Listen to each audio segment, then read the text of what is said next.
So, this all started yesterday when I, 22F, had a date planned with a guy. He ended up not showing up, so naturally, I texted the group chat about it, and my sister is in this particular group chat. I'm guessing my sister, Sarah, 26F, told her best friend, Jay, 27M, about it, because a few minutes later, Jay texted me to ask if I was okay. I told him yes, just a little disappointed since I was pretty excited to try that particular restaurant. He said that he would pick me up at noon the next day so we could go eat there. I told him it wasn't necessary, but he insisted, so I agreed, thinking nothing of it. Well, today he took me out as promised, and while we were eating, Sarah FaceTimed Jay. When he didn't answer, she called again and again. He answered the fourth call and asked her what was going on. She said that she was just checking up on us and told me to call her later. Later ended up being almost 8 o'clock. Jay and I spent the rest of the day together, hunting down some collectible dolls we both like, and trying different dessert spots along the way. On the way back to my apartment, Jay asked me to change the music on his phone. When I opened it, I saw that my sister had called him about 30 times throughout the day and texted him across multiple different apps. Jay had put his phone on Do Not Disturb after lunch, so it made sense why he didn't see those notifications. Once he dropped me off, I called my sister and asked her if everything was alright. She said yes, and asked if I had forgotten to call her back sooner. I told her that I was out with Jay, so I didn't get the chance, and figured it could wait since she didn't call me.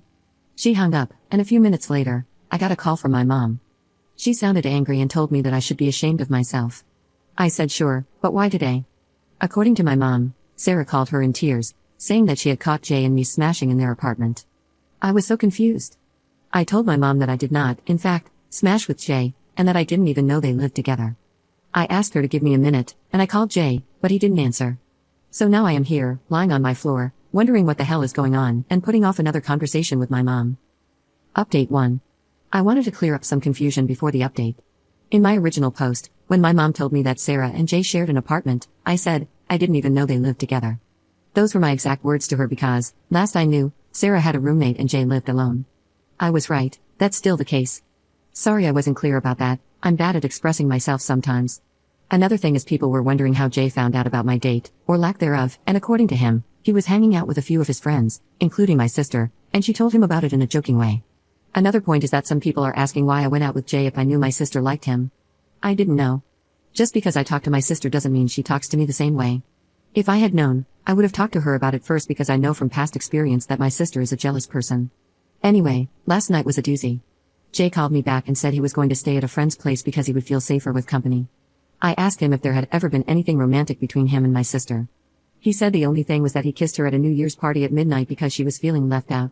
Obviously, I can't confirm if that really is the only thing. He also said that he had never even talked about moving in with Sarah, so he doesn't know why she would say they were living together. After I spoke with Jay, I called my mom again. She still sounded pissed, but this time I could hear my sister crying in the background, and my dad yelling to get our asses over there. Our being Jay and me, presumably. Well, as I told my mother earlier, I didn't have Jay's ass, and I don't like to drive at night, so I told them I would go the next morning. That also gave me time to gather any evidence I could to prove my innocence. Jay even sent me a copy of his lease to prove that he and Sarah do not live together. I went to my parents alone because Jay has a job. As soon as I arrived, my parents started yelling at me. Just the usual stuff, that I was disrespectful, but they never expected this from me. How dare you do this to your own sister? You know she already has a hard time, why make her life harder? My dad even called me a whore. That was fun. I kind of just sat there and did the math on how much faster I would be able to finish my grad program and flee the country, or at least the state. I wasn't very tuned in until my mom told me that if Sarah lost her job because of me, I would need to financially support her until she found another one. That's when I snapped and told them that if they thought I was going to do that, then they were as delusional as my sister. Missing one day of work because of a tantrum over something that didn't even happen was not going to get her fired. My dad said that Sarah had been missing work to make sure that Jay wasn't leaving work early to go see me. I found out my sister also told them that Jay was missing a lot of work, so he wasn't taking enough home for their bills. They had been sending her rent money for months. I told them it wasn't true, and showed them the lease Jay sent, which clearly states when the lease started and when it ends. It also had his address, which is not the same as Sarah's. My mom brought Sarah out of her room, where she had apparently been this entire time, and told her to explain herself. Sarah said that Jay probably got that other apartment so he could be closer to me when he went on supposed business trips. First of all, Jay is a software developer, I don't know what business trips he would go on.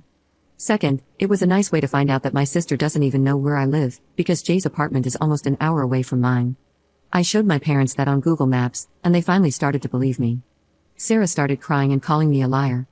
My dad told me that even if what I said was true, I shouldn't have been so hard on Sarah, and that is her sister. I should be helping her when she's having a rough time like this. I told him I wasn't a therapist, but if she ever decided to get help, I would pitch in. I left after that. There was nothing else I needed to say, and there was no point in waiting for an apology. My dad looked uncomfortable, and my mom was too busy consoling my sister to notice me leaving. I haven't talked to them since then.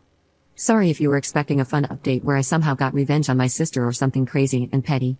Thanks for caring, though, and to those of you who shared your own stories under my original post, damn, I'm sorry you went through that. Update 2. I don't really know how to start this post, but I felt obligated to write an update after everyone sent me so much love and support. It's been an entire year since I last posted, and there were a couple of questions I saw were pending when I logged back in, so I'll answer those first. Jay got a permanent restraining order against my sister. It took some months and a lot more harassment, but he has that now. As for why my sister was lying to get money from our parents, I couldn't tell you. I don't know where all the money was going, but I'm pretty sure she lied because she didn't want them to be disappointed in her. A lot has happened, but to sum up, my sister was arrested for not respecting the restraining order and also breaking into my home. My parents were furious with me after I didn't help bail her out. They blame me for her getting arrested and for getting fired from the 3 jobs she's had since my last post. Since then, I have not had any contact with my mom or my sister.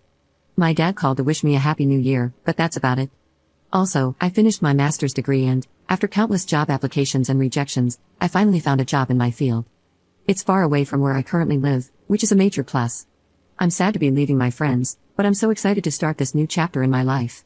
I think, overall, I am in a much better place mentally than I was when I first came on to write my post. I intended to use Reddit as a tool for journaling, but I think that didn't really work for me, so I found different methods to express and reflect on my feelings and situations. I think I'll still use my account, but probably just for trivial things that will hopefully not get very much attention.